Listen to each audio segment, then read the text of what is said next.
Hello दोस्तों, एक study point पर आप सभी का स्वागत है। और मैं आज आपके लिए मैथ का लेसन प्लान लेकर आया हूँ जो कि हमारा 5वां लेसन प्लान होगा। तो आप टॉपिक देख सकते हो, दो पदों के अंतर का वर्ग। ठीक है, चलिए चलते हैं सामान्य उद्देश्य पे। तो पहला सामान्य उद्देश्य है छात्रों में चिंतन शक्ति का विकास करना। और दूसरा हो जाएगा छात्रों में गणित के माध्यम से वैज्ञानिक दृष्टिकोण का विकास करना। थर्ड हो जाएगा छात्रों को दैनिक जीवन में गणित की उपयोगिता के बारे में समझाना। फोर्थ हो जाएगा छात्रों में गणित विषय के प्रति रुचि जागृत करना। फिफ्थ में आएगा छात्रों में तर्क शक्ति का विकास करना। ठीक है, इसके बाद आते हैं हमारे विशिष्ट उद्देश्य या स्पेसिफिक ऑब्जेक्टिव बोलते हैं जिनको। तो ज्ञान में आएगा छात्र दो पदों के अंतर का वर्ग का प्रत्याशमन कर सकेंगे। अब बोध में हो जाएगा छात्र दो पदों के अंतर का वर्ग की जांच कर सकेंगे। प्रयोग में छात्र दो पदों के अंतर का वर्ग की परिभाषा दे सकेंगे। और दक्षता में आएगा छात्र दो पदों के अंतर का वर्ग का संश्लेषण कर सकेंगे। इसके बाद आते हैं हमारी टीचिंग एड्स या शिक्षण सामग्री जो आप देख सकते हो। तो इसमें वही होते हैं जो हर बार होते हैं, चौक, डस्टर, श्यामपट्ट आदि संकेतक। ठीक है, तो स्टूडेंट मेरे यहाँ से यूट्यूब से वीडियो करने पर आपको ये फ़ायदा होगा मेरे चैनल से, क्योंकि मेरे जो लेसन प्लान है वो सभी चेक है। तो आपसे इसको पता लग जाएगा कि इस लेसन प्लान में कोई भी एरर नहीं है। ठीक है, तो चलिए नेक्स्ट चलते हैं। तो इसमें आते हैं आपके अब पूर्ण ज्ञान परीक्षण क्वेश्चन जो होते हैं। बेसिकली मैंने 4 क्वेश्चन लिए हैं, तो आप देख सकते हो। ये आप वीडियो पॉज कर लेना या स्क्रीनशॉट लेके जैसे भी करना चाहो कर सकते हो। इसके बाद आगे चलते हैं। हम लास्ट का क्वेश्चन ऐसा रखते हैं जिसका कि छात्र उत्तर नहीं दे सके। ठीक है, बेसिकली। तो इसके बाद आता है अनाउंसमेंट ऑफ द टॉपिक। हम अपने टॉपिक का अनाउंसमेंट करते हैं। छात्रों, आज हम दो पदों के अंतर का वर्ग के विषय में अध्ययन करेंगे। चलो नेक्स्ट चलते हैं। तो जैसा कि मैंने आपको बताया, हमारे इस कोई भी लेसन प्लान है उसमें 6 से 7 कॉलम होते हैं। तो पहला होता है शिक्षण बिंदु, उद्देश्य या विशिष्टीकरण, छात्र शिक्षक क्रियाएं, छात्र क्रियाएं, विधि, सहायक सामग्री, मूल्यांकन। ठीक है, तो शिक्षण बिंदु में क्या आते हैं आपके? शिक्षण बिंदु में आते हैं कोई भी जो पॉइंट है जो हमारा प्रकरण का टॉपिक है। ठीक है, तो चलिए पहले होंगे आपके प्रस्तावना कौशल प्रश्न, जय या इनको हम कह सकते हैं पूर्व ज्ञान से जो टेस्टिंग के लिए जो क्वेश्चन पूछे जाते हैं। तो देख सकते हो आप 4 क्वेश्चन लिखे हैं, मैं चारों को लिख लेना। इसमें विधि प्रश्न उत्तर है क्योंकि हम यहाँ पे जो है अध्यापक जो है छात्रों से प्रश्न कर रहा है। ठीक है, और छात्र क्रिया में आएंगे उनके आंसर। तो इसके बाद आगे चलते हैं उद्देश्य। उद्देश्य क्या है? छात्रों, आज हम दो पदों के अंतर का वर्ग का अध्ययन करेंगे। तो जैसे मैंने बनाया आप बिल्कुल सेम ऐसे लिख देना, कोई दिक्कत नहीं, आपके बिल्कुल सही होंगे क्योंकि मेरे ये चेक है, आप देख सकते हो।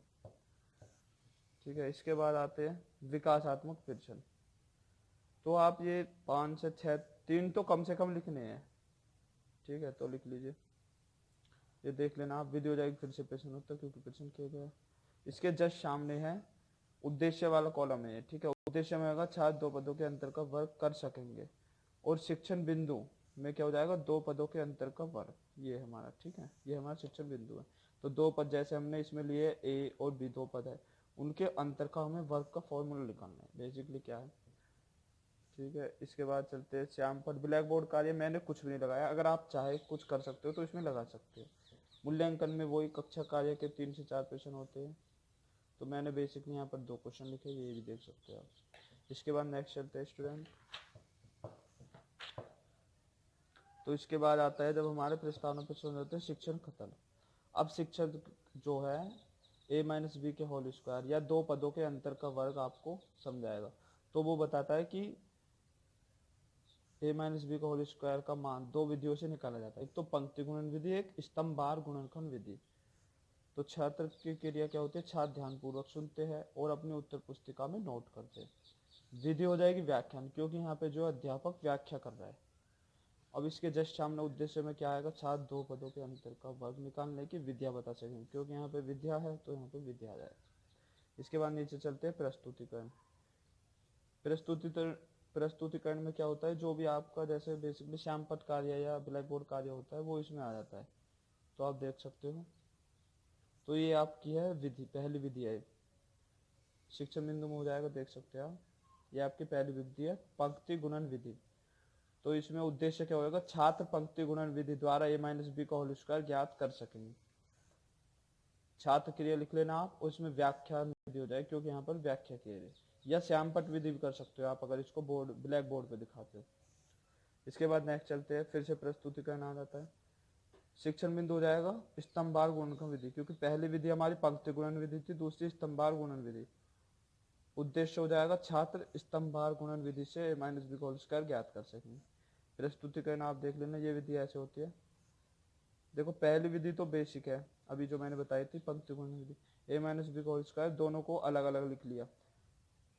तो पहले a की गुना जाएगी इसमें पूरे में, फिर माइनस बी की गुना जाएगी इसमें, तो इससे कट पिट के आपका ये आ जाएगा। ठीक है, अब सेकंड है स्तंभार गुणन विधि, इसमें भी हमने एक साथ लिखे। इनको हम क्या करते हैं, दोनों ब्रैकेट को ऊपर नीचे लिख लेते हैं, फिर इसकी गुना इसमें जाएगी, ए की बी में जाएगी। ठीक है, फिर बी की ए में जाएगी, माइनस बी की, फिर माइनस बी की बी में जाएगी। तो इस तरीके से आ जाएगा। छात्र क्रिया देख लीजिए आप, छात्र स्तंभार विधि को समझते हैं और अपनी उत्तर पुस्तिका में नोट करें। विधि हो जाएगी व्याख्यान, क्योंकि यहाँ पे व्याख्या की गई। अब इसमें आप ब्लैक बोर्ड कार्य देख लिए, दो पदों के अंतर के पंक्ति गुण विधि, क्योंकि दो विधि थी तो मैंने दोनों के लिए लगाया है ब्लैक बोर्ड। तो पंक्ति गुण विधि में वही जो प्रस्तुतिकरण में पहली थी। ठीक है, और नेक्स्ट चलते हैं, दो पदों के अंतर की स्तंभार गुणनखंड विधि। ये जो भी मैंने पहले बताया आपको। बट स्टूडेंट आपको इसमें एक चीज ध्यान रखनी है, जैसे हमने यहाँ पर ये ब्लैक बोर्ड कार्य यहाँ लगाया है, तो ये बिल्कुल जो है स्तंभार गुणनखंड विधि के जस्ट सामने है। देखो यहाँ पे लिखा हुआ है, तो ये इसके सामने है, और पंक्ति वाला पंक्ति के सामने है इसके। ठीक है, चलो मूल्यांकन प्रश्न पे चलते हैं। देख सकते हो आप कक्षा कार्य, दो प्रश्न लिखे हुए हैं मैंने, तो दोनों को लिख लेना। चलो नेक्स्ट चलते हैं। नेक्स्ट में आते हैं आपके आदर्श प्रश्न।